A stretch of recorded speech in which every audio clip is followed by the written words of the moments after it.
Shalom Bapak Ibu, saudara kasih dalam Tuhan, haleluya. Kita bersyukur hari ini kita sudah beribadah dalam hari Minggu tentunya 26 Oktober 2025. Dan sebagian besar saudara juga mungkin melayani, tetap terus semangat dalam mengiring Tuhan, dalam beribadah dan melayani Tuhan.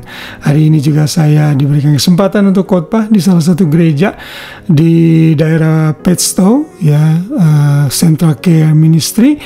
Dan luar biasa Tuhan memakai terus hidup saya untuk memberkati banyak jiwa-jiwa dimanapun Tuhan tempatkan dan percayakan. Melayani Tuhan adalah satu keistimewaan, bukan beban.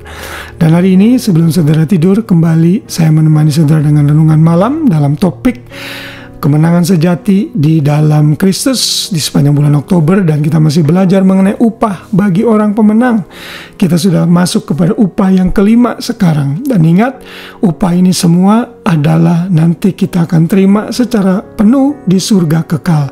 Dan upah ini hanya bagi orang-orang yang sudah menerima Yesus sungguh-sungguh, percaya kepada karya dan korban Kristus di kayu salib, menyerahkan hidupnya bagi Kristus, dan suatu hari kelak saat kita bertemu dengan Tuhan, baik itu dalam kematian atau dalam pengangkatan gereja, maka kita akan masuk ke dalam surga kekal dan kita akan menikmati upah tersebut.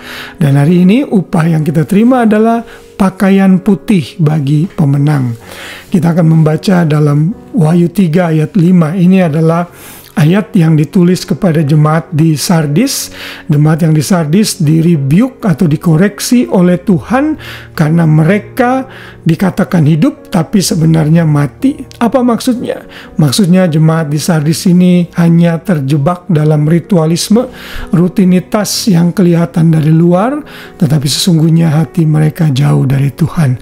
Tuhan tidak mau kita seperti itu tentunya. Tetapi bagi orang-orang yang sungguh-sungguh dan tidak mencemarkan hidup mereka dengan hal itu, maka dia disebut sebagai orang-orang pemenang. Ini adalah Kristen-Kristen sejati yang benar-benar hidup di dalam Kristus. Dan di dalam ayat 5 ini kita akan menerima pakaian putih. Ayat ini berkata, barang siapa menang, ia akan dikenakan pakaian putih yang demikian. Aku tidak akan menghapus namanya dari kitab kehidupan, melainkan aku akan mengaku namanya di hadapan Bapa-Ku dan di hadapan para malaikatnya. Jadi jelas sekali ayat ini menyatakan bahwa kita akan menerima pakaian putih. Ada begitu banyak referensi mengenai pakaian putih ini.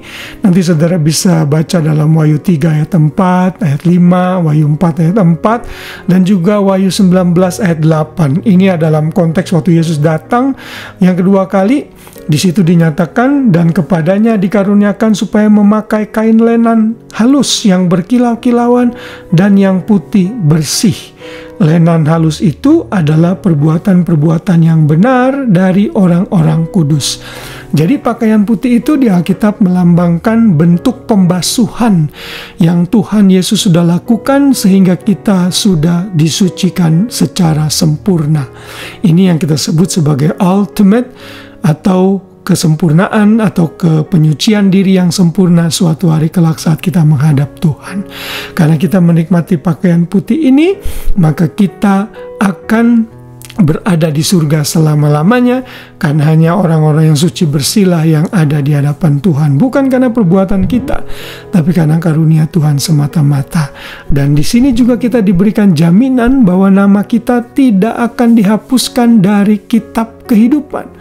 Saudara, ini konsep yang sangat panjang dan saya tidak punya waktu untuk menjelaskannya.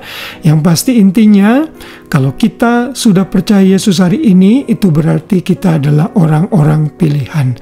Orang-orang yang sudah ditentukan, kata Alkitab, sebelum dunia dijadikan untuk diselamatkan. Saudara mungkin berpikir, oh kalau gitu Tuhan tidak adil kok dong, masa ada orang yang ada di neraka dong kalau begitu. Saudara, kalau Tuhan mau adil, sejujurnya tidak ada orang yang layak masuk surga, karena semua orang sudah berdosa dan kehilangan kemuliaan Allah. Tetapi oleh karena anugerahnya, dia menyelamatkan sebagian orang dan melewati atau tidak menyelamatkan yang sebagian lagi. Bagaimana itu seperti terjadi, saya tidak tahu. Yang pasti Tuhan tidak bisa salah di dalam jalan-jalannya. Sekarang kalau saudara sudah menerima Yesus, bersyukur, berarti saudara orang pilihan Tuhan. Orang-orang yang belum menerima Yesus, saya tidak tahu, karena kita tidak tahu siapa orang-orang tersebut.